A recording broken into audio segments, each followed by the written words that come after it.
Uy! Wala nang intro-intro. Ang sarap ng gotong Batangas.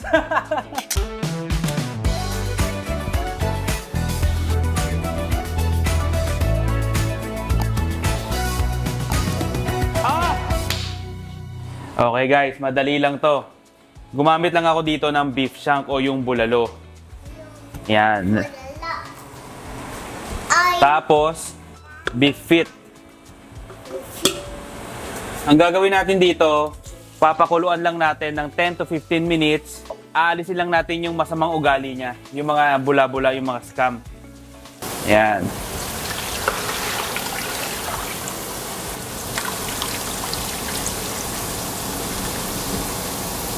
Lagay lang natin sa medium heat.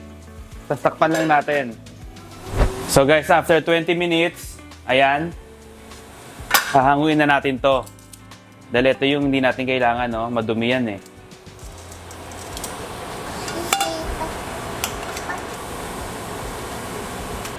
Uhugasan lang natin to. Ayan. Huwag kayong mag-alala kasi hindi naman mawawala yung lasa niyan.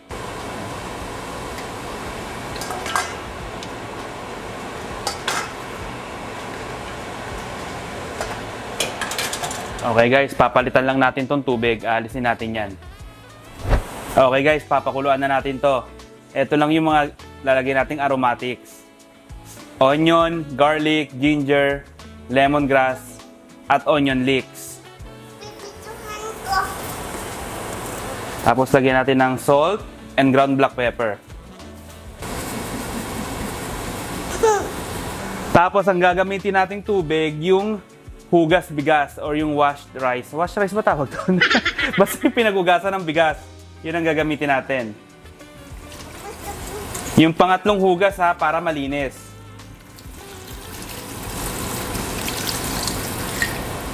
Magdadagdag lang ako ng konting tubig kasi kulang.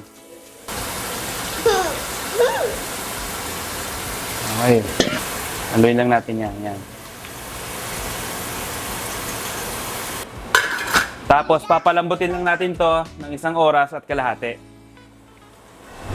Okay guys, after 1 hour and 30 minutes, pwede na to. Hahanguin lang natin tong karne.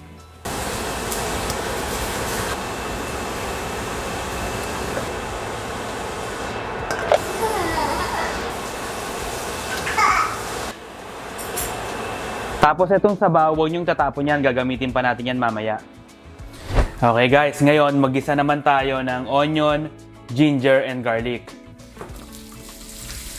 Pagsabayin na natin para hindi sila magtalo-talo.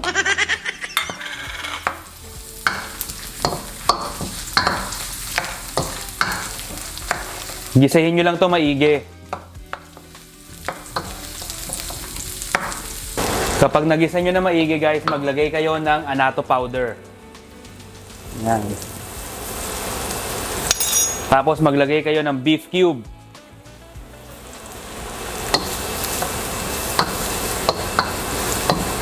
Ayan. Halu-haluin nyo lang.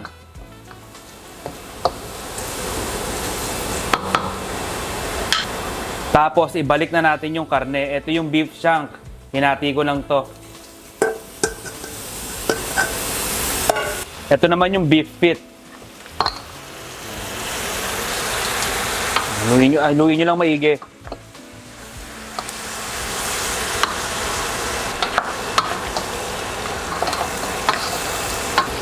Tapos nyan guys, kapag nahalo nyo na, ilagay na natin yung pinagpakuluan natin ng karne.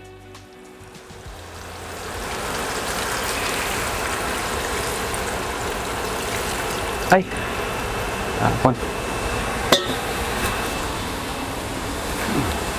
Maglagay kayo ng siling panigang or yung siling haba. Tapos, pakuluan nyo lang to ng mga 8 to 10 minutes. Okay guys, so after mga 10 minutes, pwede na to. Malambot naman na yung karne natin, kaya hindi na natin papalambutin pa.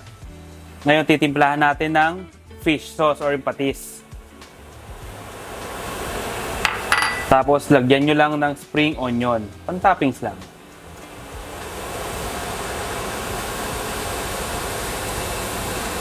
That's it.